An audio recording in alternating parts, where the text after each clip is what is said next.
How can I make all of this terrain seem like my own?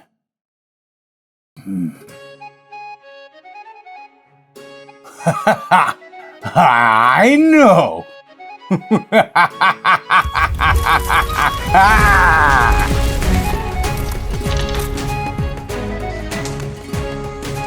Hi good folks, my name is Leif and I want to welcome you to my YouTube channel called Devs and Dice, where I paint miniatures and craft awesome terrain for the tabletop. Today I'm going to show you how I crafted this little statue of myself as a scattered terrain piece for my version of Mordheim. I want to thank the talented people over at Vae Victis for sculpting my face and allowing me to have fun with this awesome sculpt. If you're into 3D printing and Mordheim, then I really suggest that you check them out over at myminifactory.com. With that, let's get cracking. I'm going to start this project by bringing out my Proxxon hotwire foam cutter. I'm going to set the temperature to be around 4, and then I'm going to make double sure that my guide is set to 1 centimeter.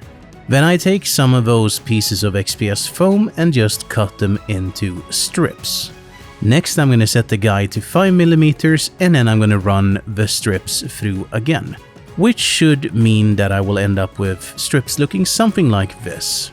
And finally, 5 millimeters again, which should, if we're lucky, result in nice 5x5x10 millimeter bricks.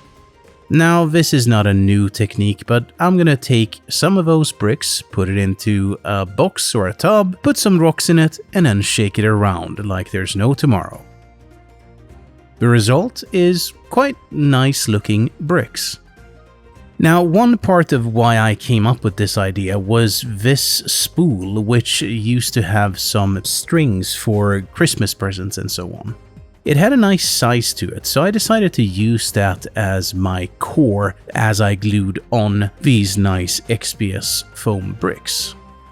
I'm using hot glue instead of white glue that I normally use, and that is just to speed things up a bit. As you can see, I'm putting some larger stones at the bottom of it, and I'm gonna actually do the same up top, but a little bit different. But first I just wanted to add another layer of depth to the actual pillar or column. Here is the top part, and I scored it so I would have a nice edge going all around up top. Word of warning, when using hot glue guns, yeah, that hurt, as you saw. Thankfully, this is a low temperature hot glue gun, so it won't melt the foam and it won't really damage your skin. But still, it hurt. Sir Scale-A-Lot approves of this. I had some screws left from an old IKEA build, and I decided to use them as a weight to this column and pillar, making sure that it wouldn't be easily toppled or tip over at the tabletop. I made sure to fasten all of these just using some hot glue, and it worked awesomely. One solid column coming up. Now a little bit of a surprise. That's me in 3D. The good folks over at Vae Victis Miniatures sculpted my head, and I decided to use it as a base for my statue. It is my board, after all.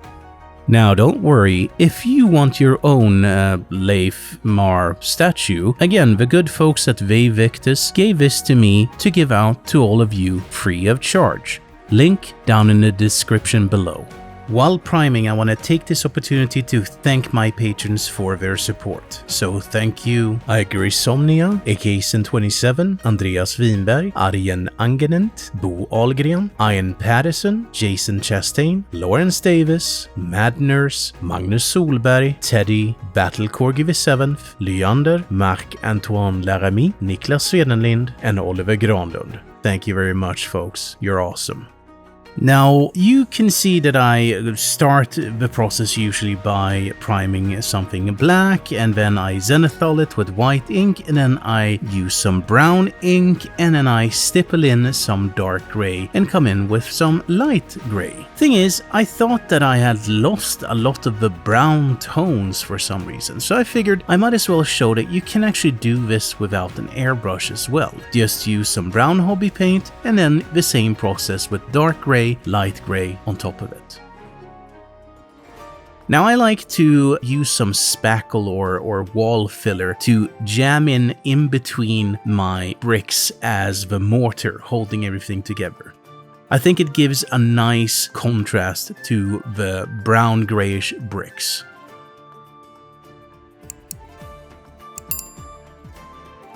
I knew this was gonna be a bronze statue, and in all earnest, this can be done in so many different ways. I looked at different references of statues that have gotten some wear and tear, some patina or whatever it's called, and in all honesty, it can look anything from being very mint green blue like that, to something where you see a little bit more of the bronze. I went sort of back and forth with this process, but in the end, I actually chipped off some of that patina paint, which I layered on layer by layer, and finally I got to a place where I thought, well, yeah, that looks kind of good. So let's go with that.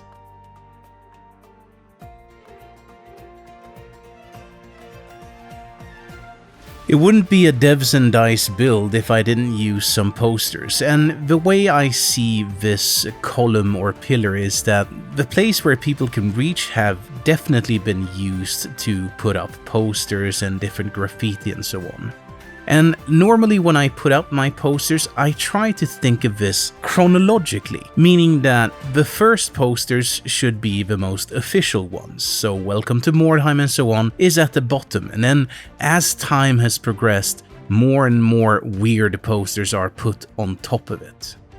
My good friends over at the Army Painter realized that I go through quite a lot of strong tone and military shader, so they sent me these nice 100ml bottles, which most likely I'm gonna use up before the year is at an end. But thank you a lot, Army Painter.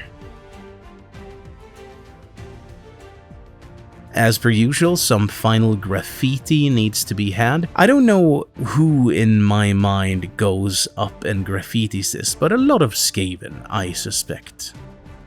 I wanted to make a sign of sorts that was hanging around the neck of this Leifmar statue, because it is a place, a city of the damned, right? So I wanted to look properly grim dark. In order to make this string really seem more heavy, I actually glued it into place and shaped it thereafter. I added some blood for the blood god here and there just to show that some battles happened on top and around this statue. Now, I felt like something was missing, so I just sculpted and printed out a nice little sign that says Leif Hammerheld.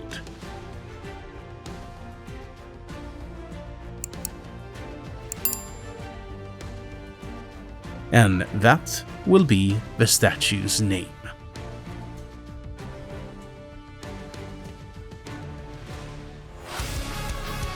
Now, this is a very simple and quick build, but I think it provides a lot of character to my board.